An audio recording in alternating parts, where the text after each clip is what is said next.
Okay, so some of you have papers and you're asking me how you might, replicate all of the figures. Some of the figures I'll be fairly lenient on, but some of them they might be of interest to you either now or for future research. And so, for instance, one of the student groups has this paper that's by John Long and his student about a 22 to 32 gigahertz low noise amplifier, and they do some parametric studies at the beginning of the paper.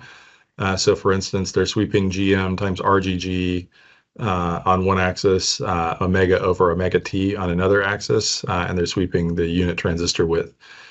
These parameters, GM, RGG, and omega T, are all small signal parameters, and so they can be had just from running a DC simulation of the device. Omega T, not directly, omega T is equal to GM over the total gate capacitance, so I'll show you how to find that. RGG, I think, is one that's specific to the RF models. One other thing, I know a few of you have had issues where you use an RF model or not using an RF model, and you get different results. That is to be expected. We'll talk about that in just a moment also. Okay, so if we want to run, if we want to do a parametric sweep, we can set up a simulation like this. So here I've set up a current mirror, and the reason I've done this is I want the current to be constant through the device, no matter what the device's width is. So I'm going to force it to be just by forcing this current mirror action on the device. So if I set up a DC simulation, and the only thing I need to make sure to do here is set save DC operating point. Then I'm going to turn off corners real quick. I can run the simulation.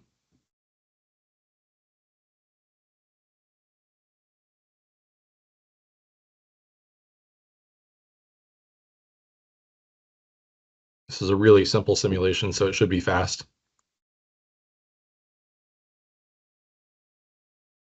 And I already had a few parameters picked out, but we can go and get some more. So if you go to Tools, Calculator, and then select OP, and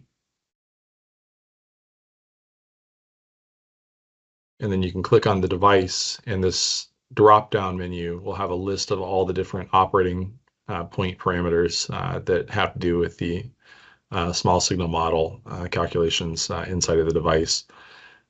So, you see all the different capacitances, different bias voltages, transconductances, and so on and so forth. So all of these can be selected as individual parameters, and they can be output as well. So one that I don't have that might be interesting is threshold. We should be able to get VTH, I believe. Yeah, VTH. Let's go and add that one.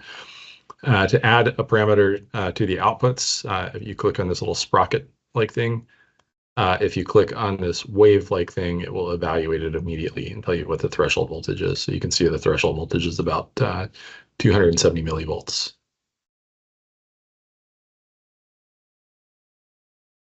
Okay, then once we have our list of parameters that we want to sweep, we can set up a corner simulation.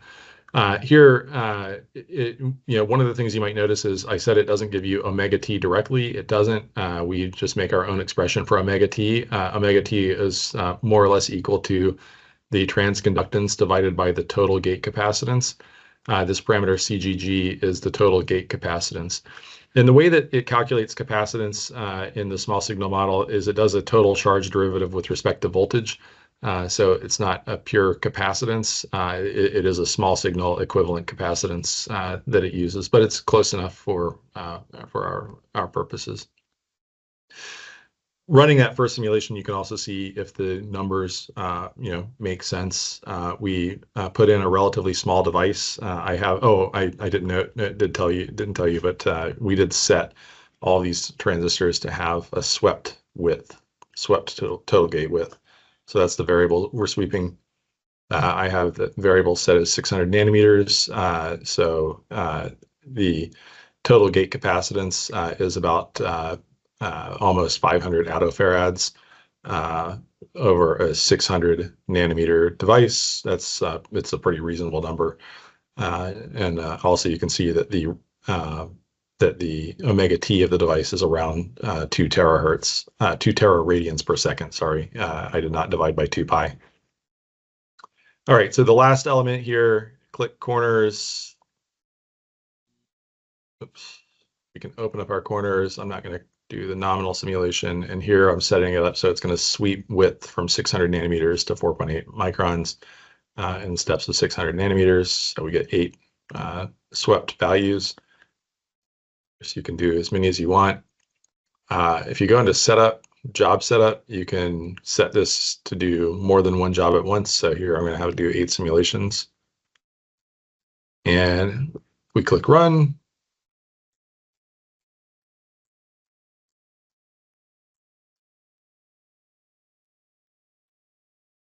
Now it shouldn't take too long to do these.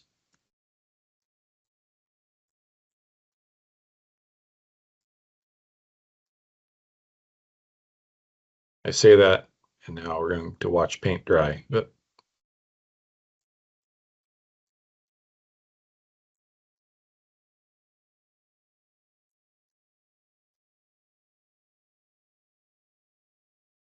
Okay, there we go. And now you can see how you have the small signal parameter swept as a function of frequency. And of course, if you have more complex functions or things that you want to make, you can always write expressions and then do the same type of simulation, and it will plot the expression that you write instead of just the parameter, much like we did for omega t. Now, let me, while we're looking at this, ask some questions. So I'm going to move these out to different sub-windows.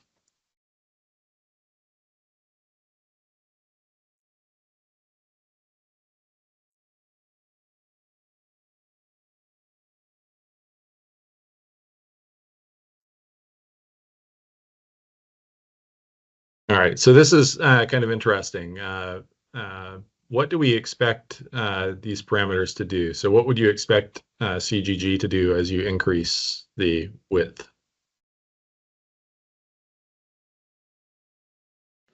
Increase linearly, right? Where if the length is constant and we increase the width, then the capacitance should be increasing linearly, and it does, right? What about our transconductance?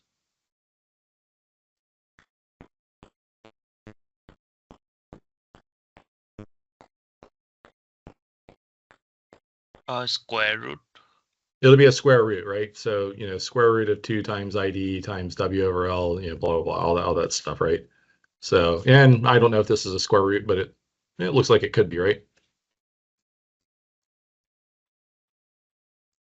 That's for the case with a constant current source. And so, so then, GM over CGG is this value omega t. So of course, that's why you see the change in omega t as a function of frequency. It decreases a bit as a function of frequency. You'll note threshold voltage. Ideally, we treat this like a constant, right? But you'll note that it does change subtly, not much, but it's going from 276 millivolts up to about 280 millivolts over a change of about a factor of 8. So it's close to a constant, but it's not quite a constant, right? Sometimes it is interesting to do these parametric studies. Okay. Now, one other mention in this particular library, we do have I've told you to pick components mostly from what I call the CMOS 22 FDSOI library. That will include millimeter wave and RF and ESD components as they're appropriate. Some of your papers use elements from these various libraries. The big difference between an RF transistor and a normal transistor. So if we go in and click show categories and we find our devices, that all of these devices, they generally just mean that the device works over a different operating voltage range. So EG devices are high voltage devices. And then they have an LVT option, which means low threshold voltage. I think ULL is ultra low threshold. No, ULVT is ultra low. I don't remember what this might be a low power, which would probably mean a high threshold voltage device. There are normal, in PFETs and INFETs. This is just the standard run-of-the-mill device in the process. There are SLVT. This is super low VT. All of these various changes mean is just different levels of threshold voltage and maybe a different voltage tolerance that's acceptable for the device. And if you go into the RF libraries, you'll also see FETs. They're labeled _RF. The only thing that's different about the RF devices is that they've typically added a guard ring around the device, and they've modeled the noise performance of the device more accurately. And so you expect for these devices to be, when you build a circuit with them, the circuit will correlate, the noise measurement will correlate much better with the simulation in most cases. So if you try and build one of my examples from one of the videos and you use the regular devices versus the RF devices, you will note that there might be some differences. And that is because, of course, when they model the noise in the devices, if I'm using an RF device and you use a regular device, then you're going to see maybe a different input impedance that would cause the noise to be minimum for one of those devices versus the other. The intent on any of the homework, if I ever say to use something from a particular library and you use something from another library, I don't really mind as long as you understand what the difference is between what you did and what I did. So if I use a different model, it's definitely expected that I would get a different result than you would. Does that make sense?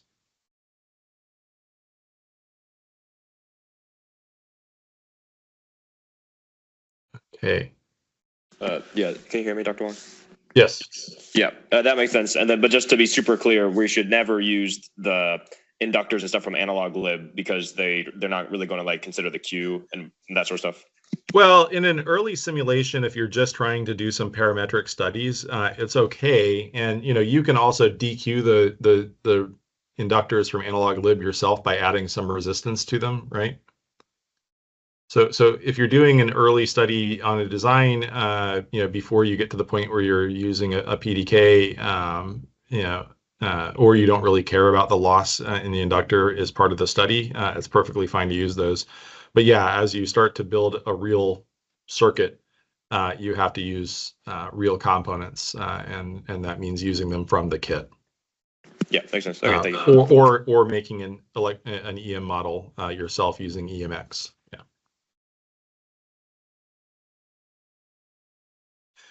And I think I did. Has anybody tried it since I sent the announcement out? I updated the kit to a more recent version, and the callbacks seem to be working at least. Yes, and I can also use the find optimal inductor. Okay, good. Well, there we go. Problem solved. Or at least part of a problem solved.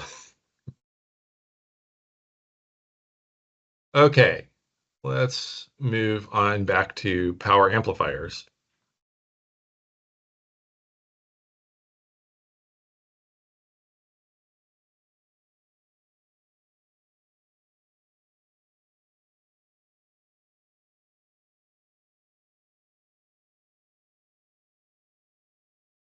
Okay, so when we were just the other day,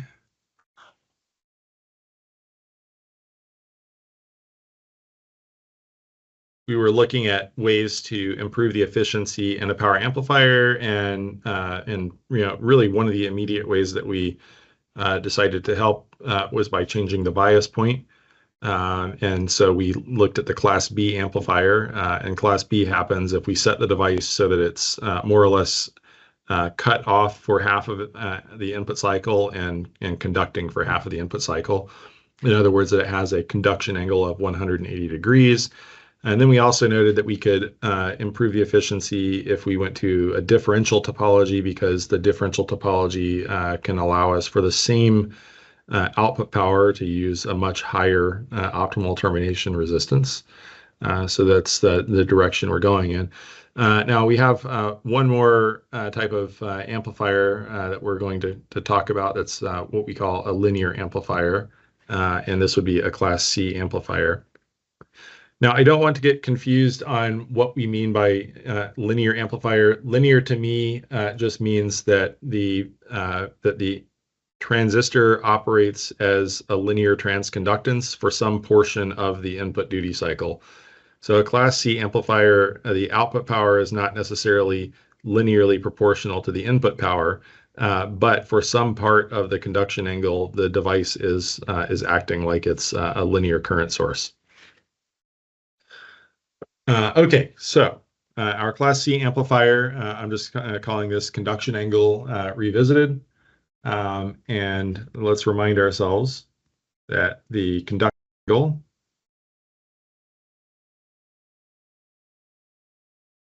is the angle over which the output current is conducting relative to one cycle.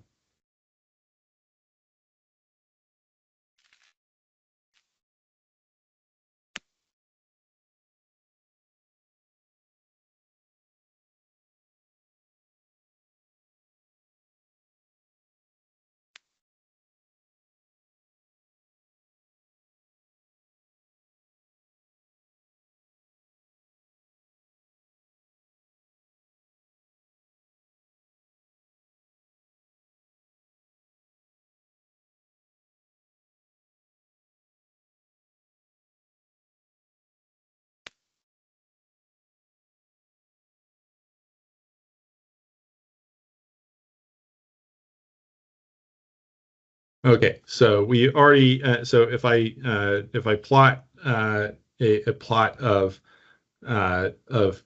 drain current as a function of one full cycle of omega t, where omega t equals theta, I have already done a few of these amplifiers. So let's take a look here.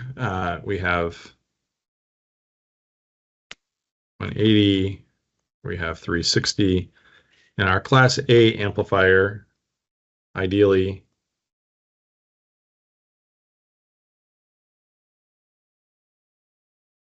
conducts for the full cycle.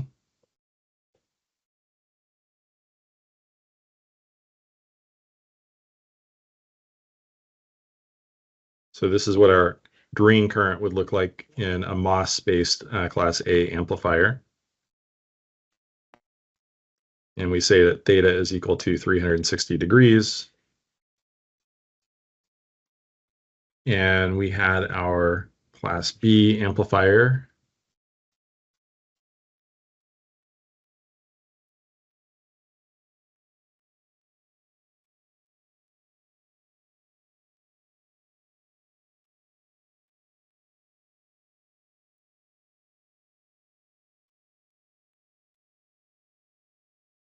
All right, so here we know that the Class B amplifier only conducts for 180 degrees, so it has a conduction angle theta of 180 degrees. We can have something that's between the two.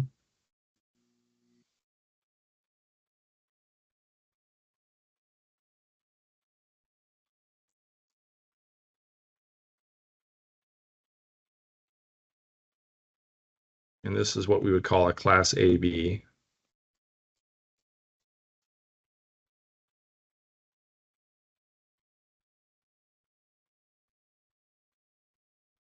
And all we know about the Class AB is that its conduction angle is between 180 degrees and 360 degrees. And we're going to change that just by adjusting the gate to source bias voltage, increasing it from something greater than the threshold voltage to something less than whatever would cause it to conduct for 360 degrees. And today we're going to primarily focus on increasing the efficiency, and so reducing the conduction angle. So this is the conception of the Class C amplifier.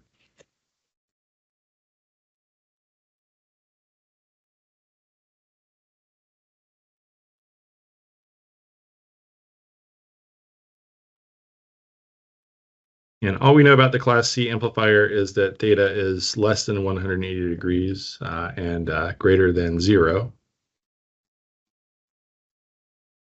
Okay, now where do we use what's interesting about the Class C is it can be used in many different RF applications. Obviously, if you don't have to have a linear output, it can be used in those applications.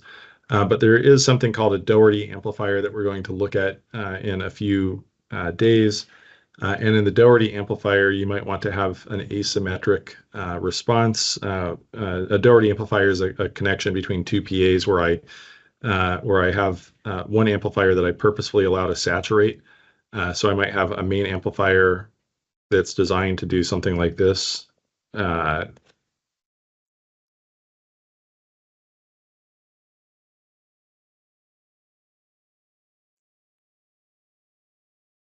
And so you can see here that in terms of my time domain waveform, I've allowed the amplifier to basically just go into full compression.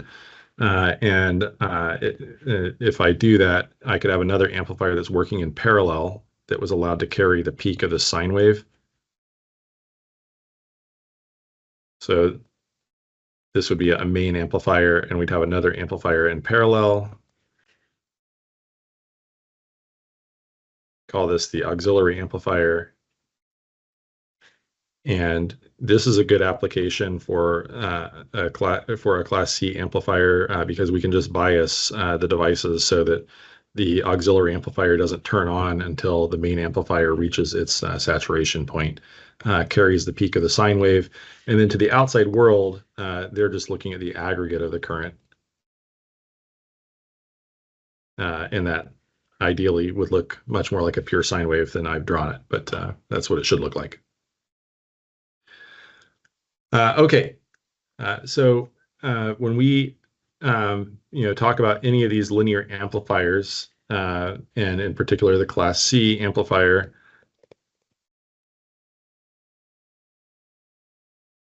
Class C is off greater than 50% of the time. All right, and so in terms of talking about the gate bias on a MOS amplifier, we can say that the gate voltage is less than the threshold voltage. This is most likely some type of Class C amplifier. If the gate voltage is equal to the threshold voltage, this is a Class B. And if the gate voltage is greater than the threshold, this is Class AB or Class A in the special case where it's conducting for a full 360 degrees. Okay, so let's look at this now from the conception of the amplifier. So in our model, what we're saying is ultimately we're going to bias this device so that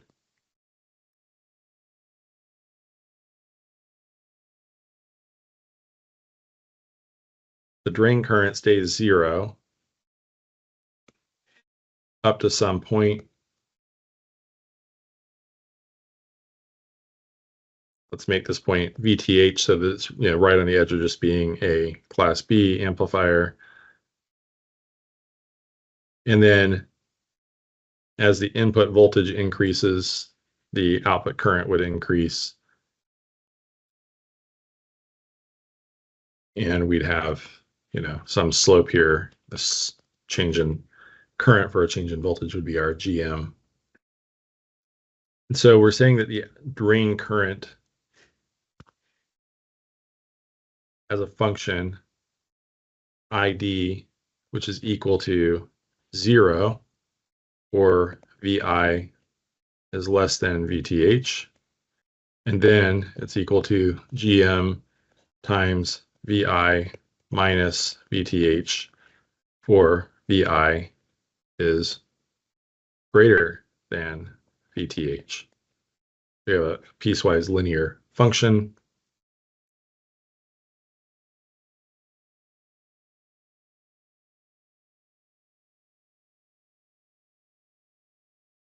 Okay, and this is really where the saying that this is a linear amplifier comes from. We do have a linear current source for some period of the input duty cycle, not for all.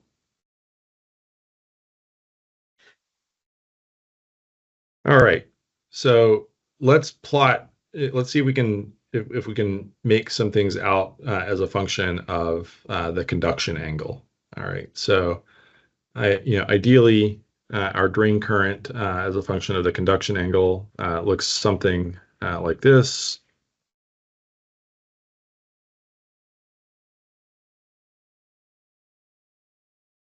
So it's going to be conducting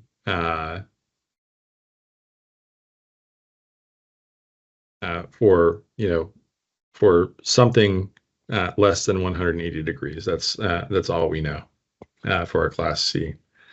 So I can write that VI is equal to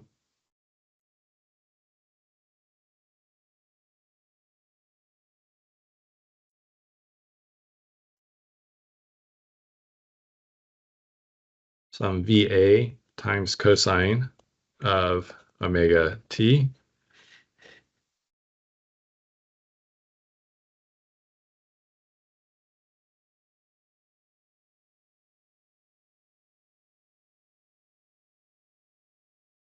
At omega t is equal to theta over 2, we have that VI is equal to VTH. I can make a substitution here and find VTH is equal to VA times cosine of theta over 2. And then I can solve for theta.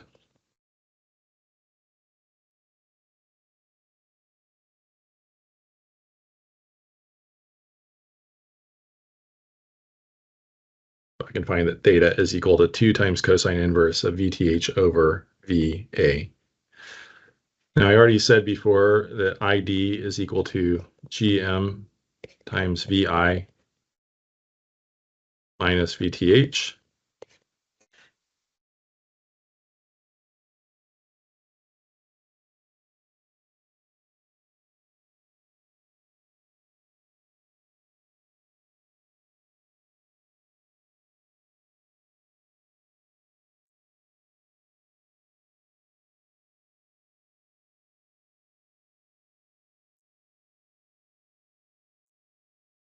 All right, so I can now write GM in terms of omega t and theta. And if I want to start to find out things about the output power and efficiency, then, for instance, if I want to find the DC current, I can take the average of this waveform over one period. So I take the integral over that period of ID dt and divide it by the period t.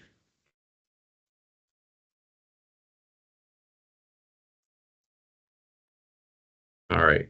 And then, of course, we can now find the DC by plugging in ID that we just found into that equation, and we'll find ID is equal to GM times VA over pi times the sine of theta over 2 minus theta over 2 times cosine of theta over 2.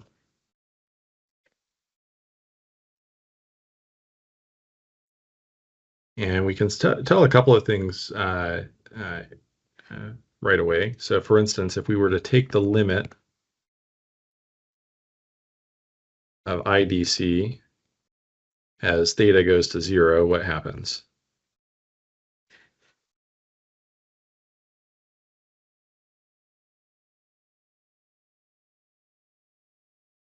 Well, the sine term is going to go to 0, and this theta term here is going to go to 0. So the limit of IDC as theta goes to 0 is equal to 0.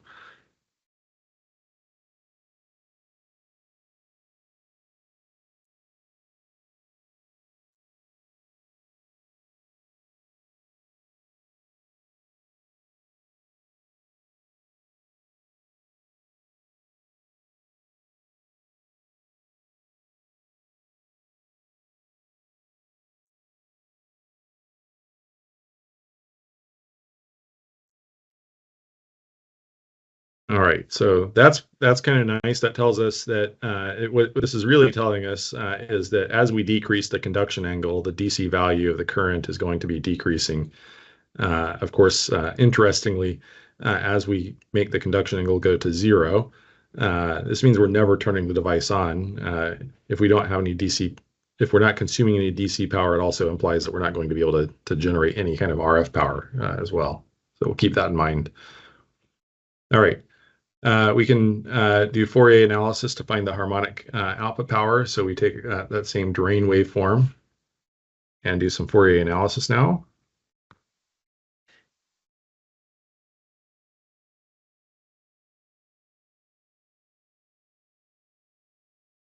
All right, so here the current of the nth harmonic is going to be equal to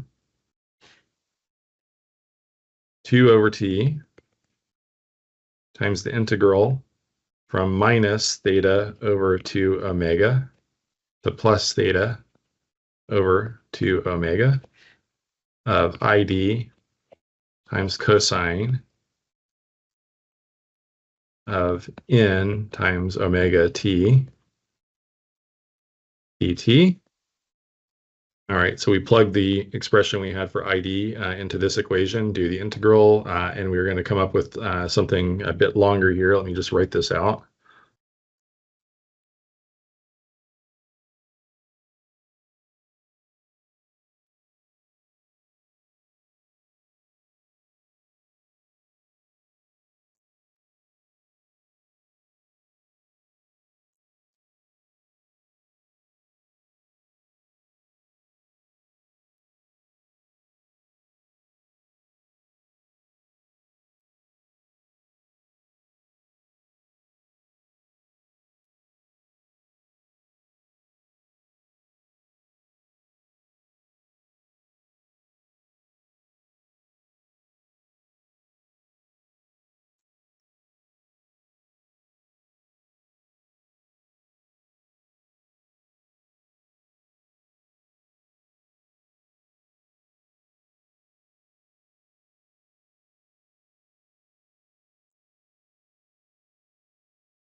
All right, so here we have a general term for the current at the nth harmonic of omega, and so we can solve for however harmonic whatever harmonic current is being generated at any integer multiple of omega. Now omega equals 1 is the fundamental frequency, so this is the frequency we're trying to operate at most likely.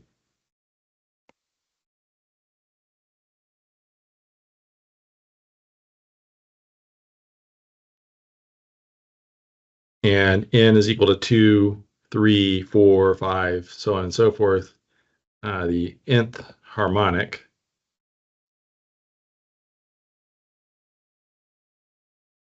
these are due to distortion of the sine wave.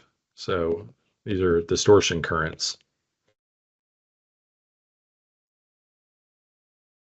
So as the wave gets to be more distorted, of course, we'll be transferring more energy into the harmonics and less into the fundamental. All right, now, when we make a PA, really the point of that matching circuit or tank circuit up here is that it's going to act as some type of filter. So ideally,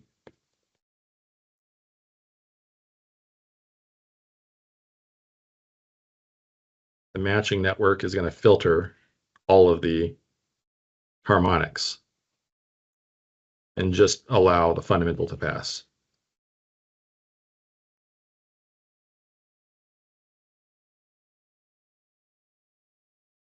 All right, so let's look at just the fundamental then. I omega is equal to GM times VA over pi times theta over 2 plus sine of theta, quantity over 2, minus 2 cosine of theta over 2 times sine of theta over 2. All right, and much like with our other PAs, we're going to assume that VA max, the max amplitude that we can have, is just equal to the supply voltage. Okay, so let's plug everything in. We have to find the drain efficiency. We have the output power will be equal to 1/2 VDD times I omega, and the DC power will be equal to VDD times IDC. The 1/2 comes from multiplying RMS values together. And we have a general expression now for efficiency. 1/2 theta over 2 plus sine theta over 2 minus 2 cos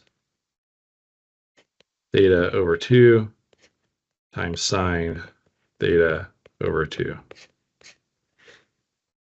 And this whole thing is over our DC value, sine theta over 2 minus theta over 2 cos theta over 2. Okay, this is a generic expression for efficiency that actually captures the efficiency of the class A, class B, really any class of amplifier. It's not limited just the class C amplifier. And so you could plot values of theta in to find some of the special cases. So if you did, of course, if we did look at this, we would find that the efficiency actually ends up going to 100% for a conduction angle of 0 degrees. So interesting property of the class C amplifier, and the limit, the efficiency goes to 100%. Of course, the amplifier is not conducting at all, so it doesn't deliver any power, but the efficiency is 100% for whatever that's worth. When you go to a conduction angle of 180 degrees, you get an efficiency of 78.5%. That's your class B. And then when you go to 360 degrees, you get an efficiency of 50%. That's your class A. And anywhere in between, you can kind of see the impact that the bias voltage is going to have on the efficiency as the bias voltage will change the conduction angle. All right, so this region is generally called our class C region. This is our class B. This is class AB. And this is class A.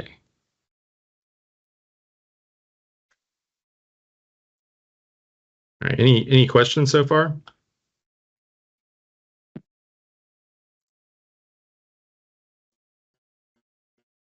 Can you hear us okay?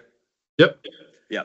So for the class C, those harmonics, they're filtered, we said, by the matching network or some, some reactances. So they're reflected, right? So they're going back into the transistor. Like, is that a concern? How do we account? Like, what do we do about that? Because that power has to go somewhere. Yeah. I mean, so for one, they're not going to be perfectly absorbed. So the matching network, there might be some losses in the networks. They might get lost there, but you're right. They're going to get reflected back. Now, the amplitude of those harmonics is relatively low, so whatever gets reflected back should just be absorbed by the device. Will it change the operating point or the shape of the waveform? Absolutely. You'd have to do a pretty hardy nonlinear analysis to figure out what the effect of that is. Most people don't do it. They just kind of simulate it and figure out if it's going to be a big problem or not. But yeah, technically, the harmonic energy will have to get absorbed somewhere. Dr. Walling, quick question. Yep. In the previous slide on the harmonic analysis, you had the Fourier expansion being n minus 1, 1 over n minus 1, sine n minus 1, and things like that. If n is 1 trivially in this case, this would not still be valid, right? If n is 1, it'll blow up to 1 over 0 and things like that will start happening. How do we, what are we defining as n here?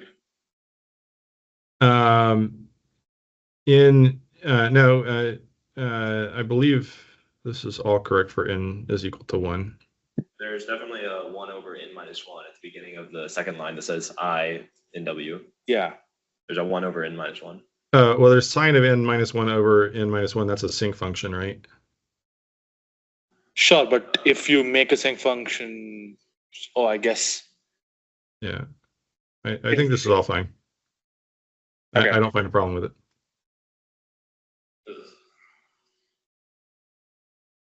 I guess if you take the limit, it's fine. Okay. You do it. That's the point. You take the limit. Yeah.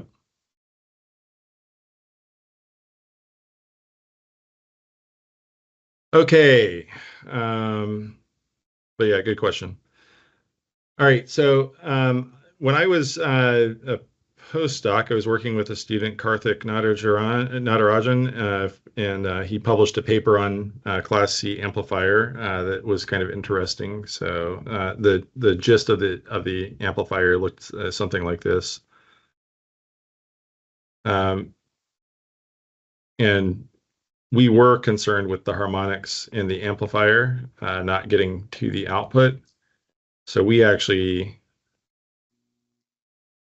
designed a filter to keep that from happening.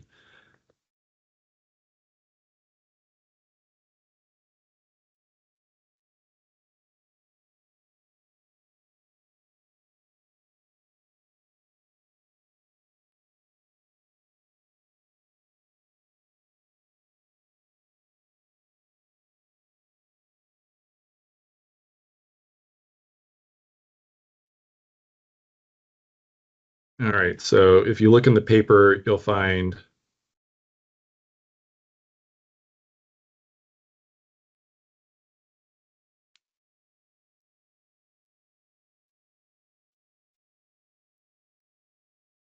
this is just a tap C matching network. It's doing an impedance transformation for us.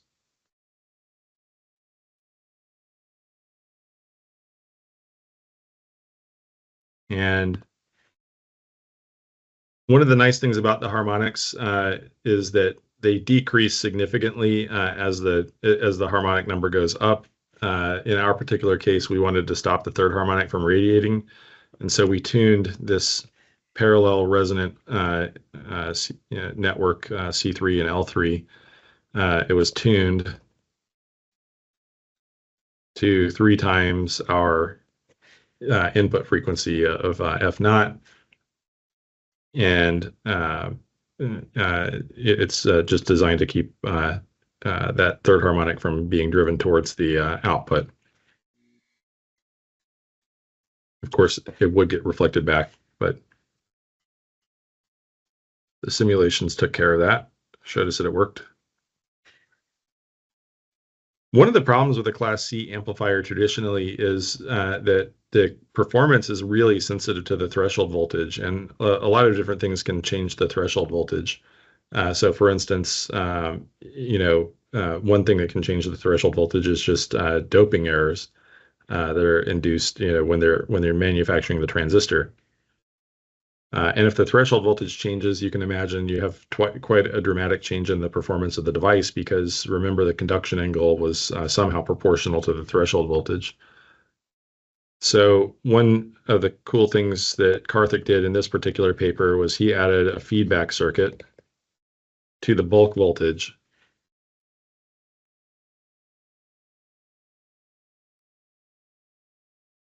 And he put a ring oscillator on the device, and the ring oscillator on the device basically more or less it's what we would call a process monitor. So he put an NMOS-based ring oscillator on the device, and if the threshold voltage changes, then it causes the oscillation frequency of the ring oscillator to change. And if you can sense that change in oscillation frequency, then you can do things to adapt the body bias of the output power transistor and ultimately use that to control the threshold voltage.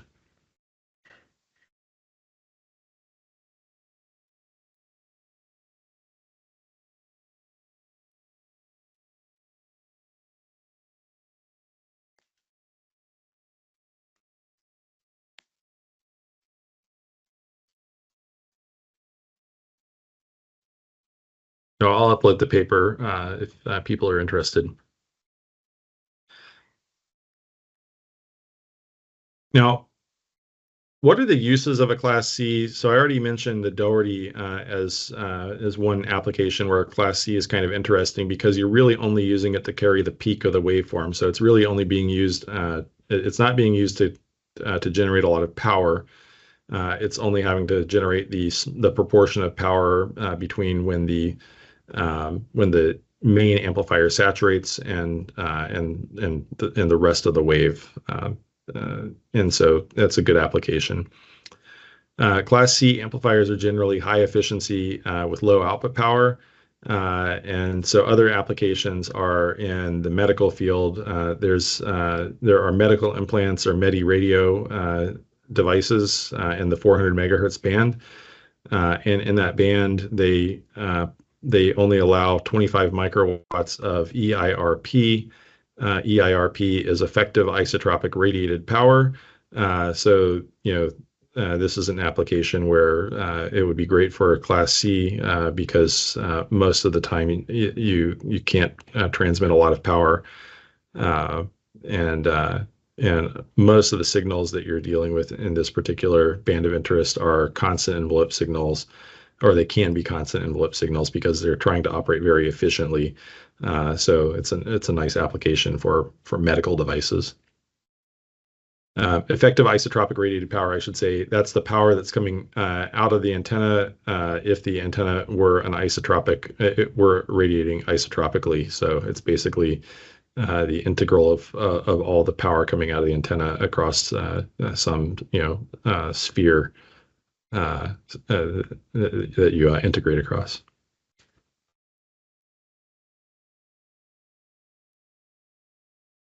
Okay.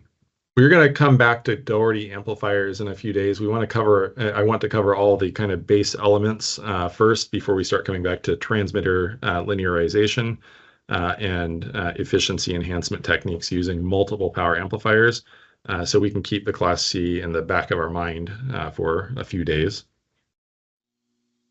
And any other questions on Class C?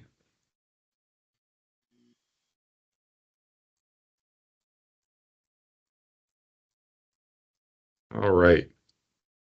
Well, and we're going to move on to a new class of amplifier.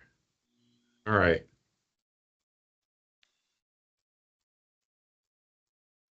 All right. So we've kind of discovered, ultimately that linear amplifiers have low efficiency. And the primary reason is because no matter what, they have drain voltage and current at the same time.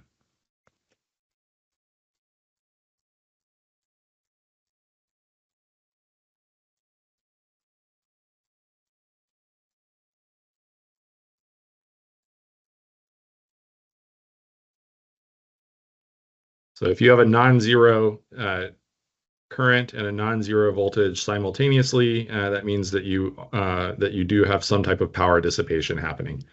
Of course, our worst case scenario is our Class A amplifier, where we might have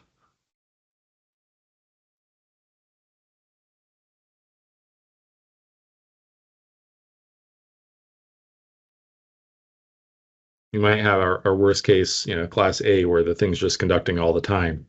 And of course, our DC power consumption is just the product of the average drain current and the average drain voltage. All right.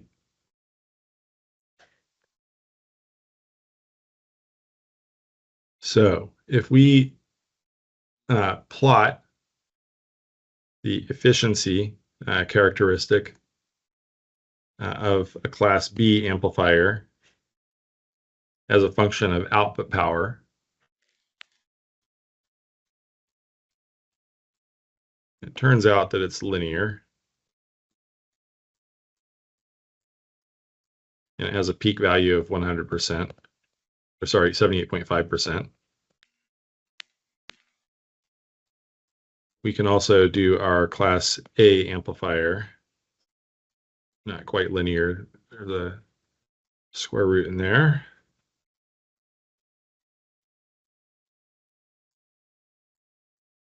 But it has a peak value of 50%. And if we look at modern communication signals, if we look at their PDF, or the probability density function of their amplitude value, this is called the envelope PDF.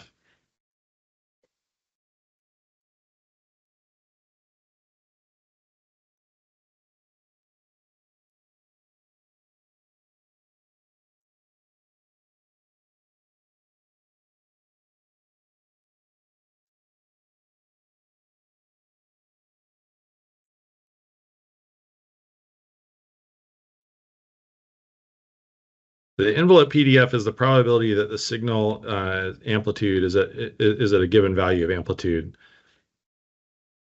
And many modern communication signals have probability density functions that are heavily weighted towards to very low output powers rather than high output powers.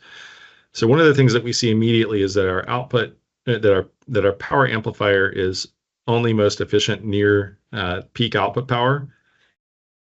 And our signals, the envelope PDFs, are going to look increasingly like this one. This is called a Rayleigh distribution.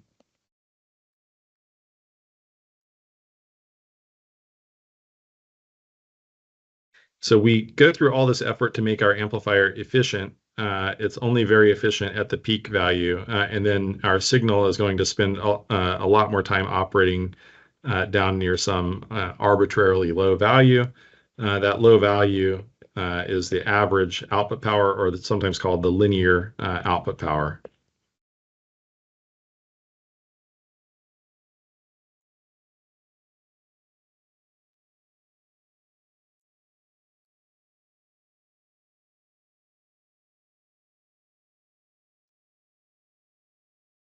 So when you read papers about power amplifiers, you'll have this concept of peak to average power ratio, or PAPR, and that's the difference between the power that the amplifier operates at and the saturated output power of the device.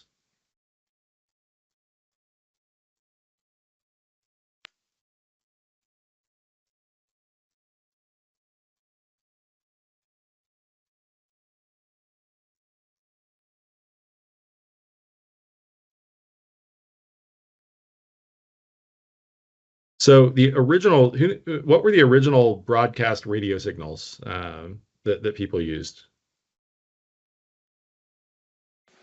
AM, FM.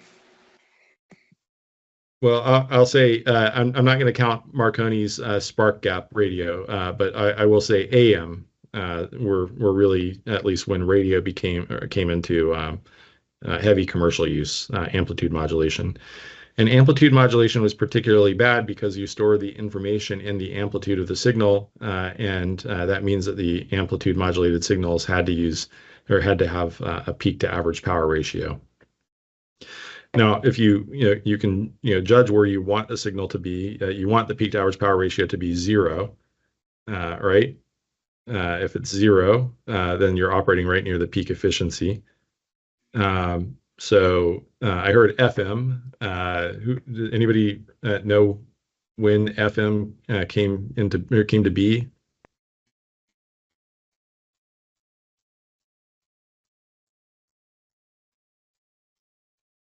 it was somewhere in the 1930s, I think. I don't remember the exact date, but the bottom line is that it didn't come into it didn't come to dominate radio broadcast until somewhere around the 1980s. There had already been so much commercial investment in AM radio that people didn't care if there was a better signal or better standard out there for their energy efficiency, because they already had a bunch of money invested in AM. AM and PM are both analog signals. Why do we care, or I shouldn't say that. As we start to pack more information into the signal, we start to try and use more amplitude levels and more phases and things like that, and it tends to increase the peak to average power ratio of the signal as we pack more information into the signal. So that's something to be aware of.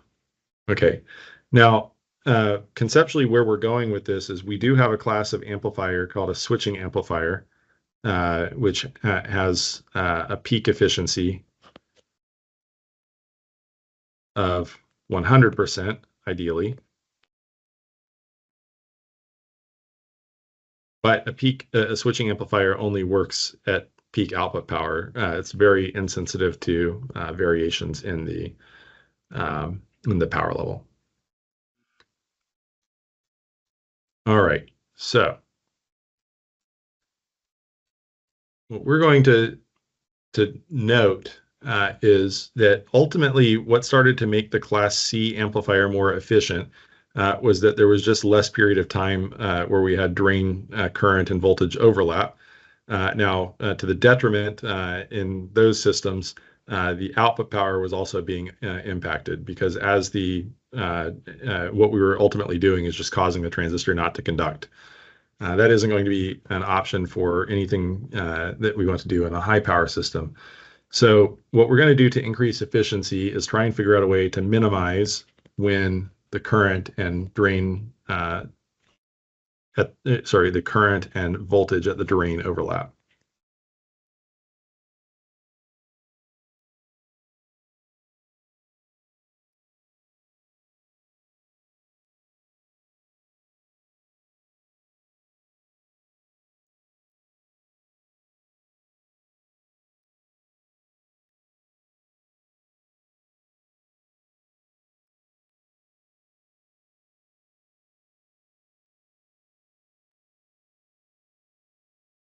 Okay, and we're going to note that we can do something, where switched transistors with pulse shaping networks do this naturally.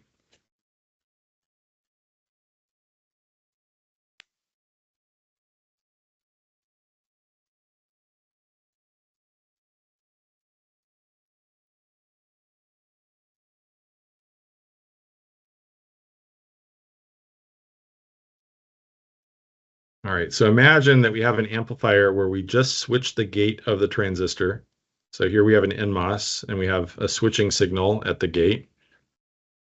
It's causing the transistor to just turn on and turn off. And then we have a pulse shaping network, which is really just a filter of some sort. And whatever the filter is doing, it causes the drain current and drain voltage waveforms to be non-overlapping. So in this particular case, I've shown maybe the drain voltage waveform becomes a square, and maybe the drain current waveform becomes some type of rectified sine wave. And if they're 180 degrees out of phase, then when I take the product of these two,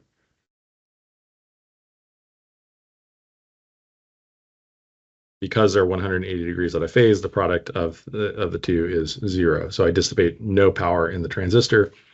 And then ideally, that pulse shaping network has some type of filtering quality to where what does get driven into the load of the power amplifier, it has just the fundamental component of whatever the input waveform is. So in other words, one period of this signal is equal to 1 over the operating frequency.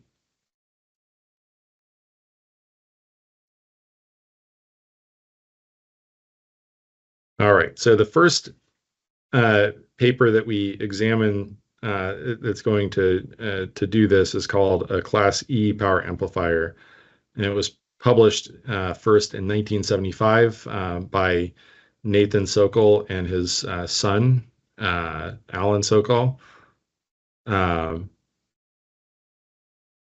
So before we start talking about amplifiers, I should point out a couple about switching amplifiers. I should point out a couple of things. Does anybody think that this is an amplifier?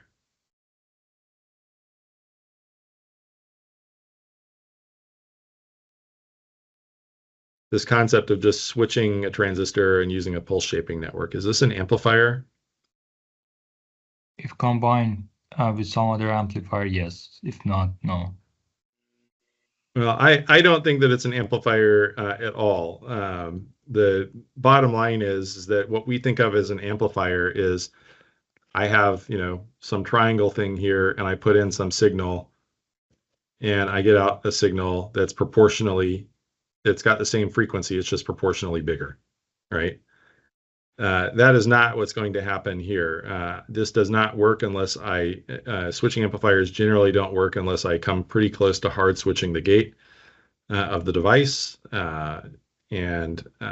So, as a result, the output is not anywhere nearly proportional. The only thing that's proportional is at the output is the frequency. The frequency stays the same, ideally. So I don't think that's an amplifier. Now, the second interesting thing I'll point out is you should look up, those of you that are aspiring academics should look up Alan Sokol. He is famous, I guess, for co-inventing the Class E power amplifier. But later in life, he also became famous by using like random language generators to submit papers to various publications and get them accepted. Showing what a folly peer review can be.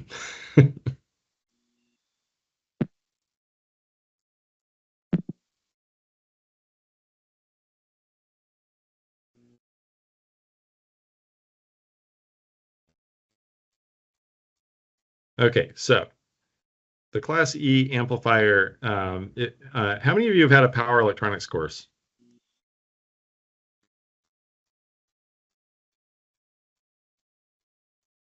Maybe none. Okay.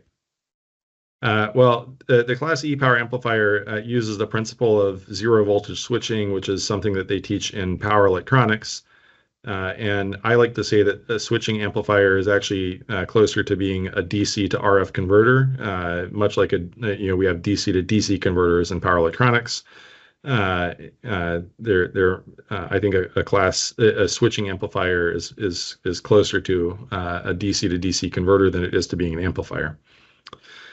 So zero voltage switches, the principle is that we're going to first delay the rise in the drain voltage waveform until the switch turns off.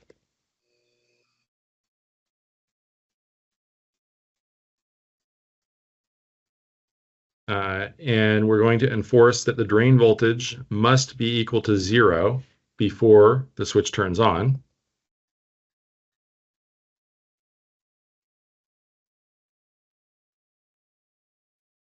And furthermore, due to the parasitic capacitance that exists at the drain of the transistor, we're also going to enforce that the derivative of the drain voltage with respect to time goes to 0 when the switch turns on.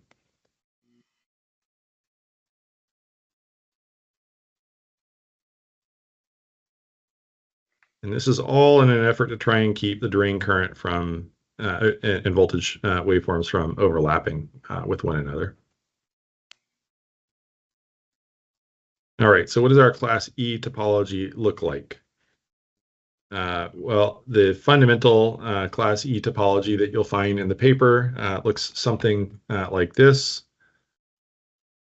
So we have a transistor that's being switched. We have an inductor. In the paper, this inductor was called an RF choke.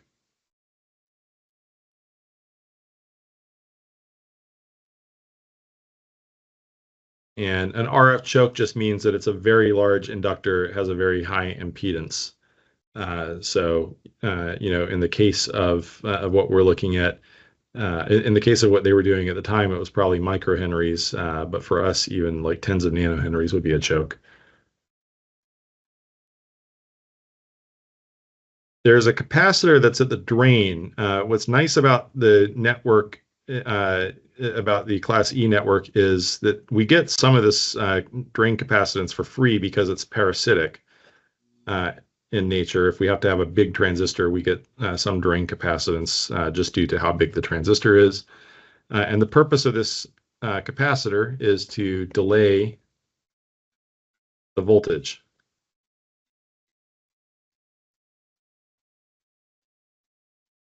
Of course, if we delay the voltage and we want the voltage and current to add in phase at the output so that we get real power, then we add some series inductance. We call this series inductance X opt, and the whole purpose of X opt is to delay the current. So ideally, when we design this, we're going to try and delay the voltage waveform, and then we're going to delay the current waveform later on. That way, when they get to the load, everything is in phase. And then we have a filtering network that consists of this L naught, C naught, and this is to filter everything but the fundamental. So it's a series resonant filter that allows only the fundamental to pass.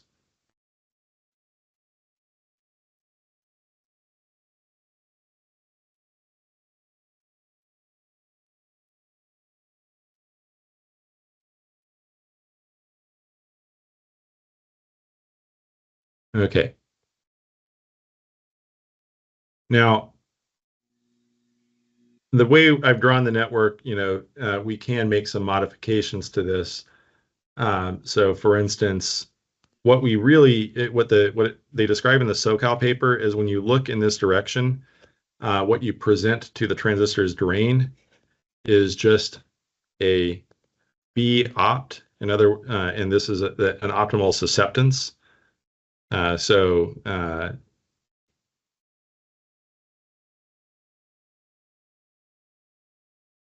It has to be a positive susceptance because we need it to look capacitive. But we can, if we're careful, try and absorb all the shunt components at the drain. So for instance, it could be that B opt ends up being the combination, parallel combination of LD, CD, and then any C parasitic from the device. So we can take all these shunt components and just make sure that the net value of the parallel combination of all of them has a capacitance where if I were to find the susceptance of that capacitance, it would be a positive susceptance that's equal to the optimal value.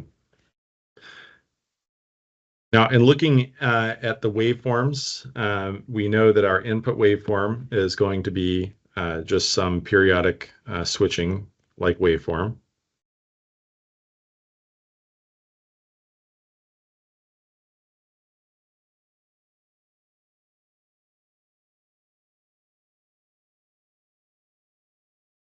Has a period of 1 over Fs and repeats. And one of the SoCal and another guy named Frederick Robb wrote several investigations of this. So there are variants of the Class E where they don't use a 50% duty cycle, and they do the analysis of that as well. We're just going to talk about the 50% duty cycle version for the time being. Now, when the switch turns on, so the NMOS turns on, it connects the bottom part of the inductor here to ground, and there's a current ID that's going to flow through there. And that current will just be the integral of the voltage across the inductor. And so what you expect ultimately is that the drain current will start to linearly ramp. And then when the switch turns off, the drain current ideally will go to 0.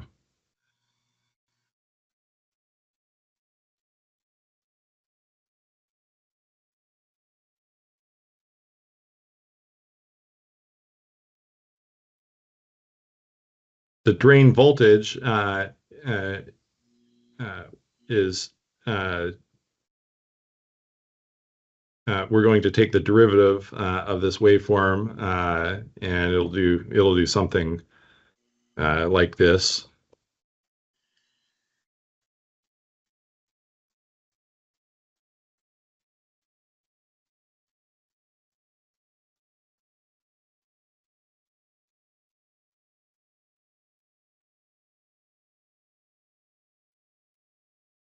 And then the drain voltage waveform, or sorry, this is the current through the drain capacitor, is what I meant to say. And then the drain voltage waveform ideally should do something like this.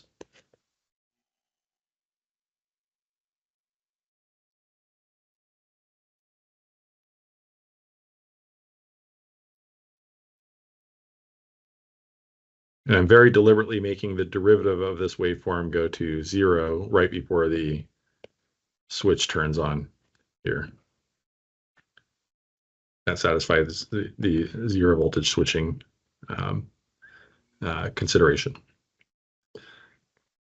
Okay, now in the SoCal paper, they do go through and derive the expressions here. I'll just kind of touch on these before we end class for the day. But they find expressions for the output power as a function of R opt. So it's equal to 0.577 times VDD squared over R opt. So this is nice. If you remember, for a class A amplifier or a class B amplifier, P out was equal to 0.5 times VDD squared over R opt. So you get a little bit of a bonus in using the pulse shaping network. In other words, R opt is equal to 0.577 times VDD squared divided by whatever your desired output power is. And then X opt and B opt are both proportional to the R opt. So X opt, they show in the paper, is 1.525 times R opt. And B opt is equal to 0.1836 divided by R opt. So this is the size of the series inductor.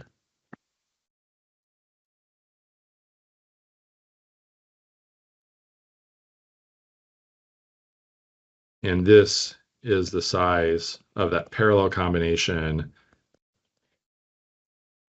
of the drain inductance, the drain capacitance, and any parasitic capacitance from the device. Okay, so we will stop there for today. And when we come back next on Monday, we're going to continue on with Class E networks.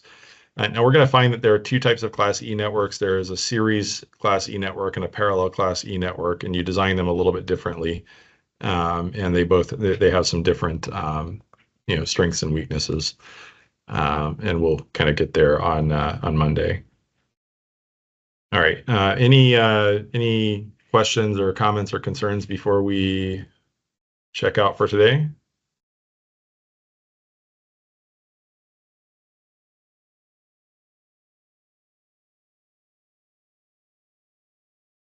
All right. Well, hearing none, I do want to say congratulations. A few of the students in the class actually taped out one of their first RFICs today in the 22 nanometer process. So congratulations to those students.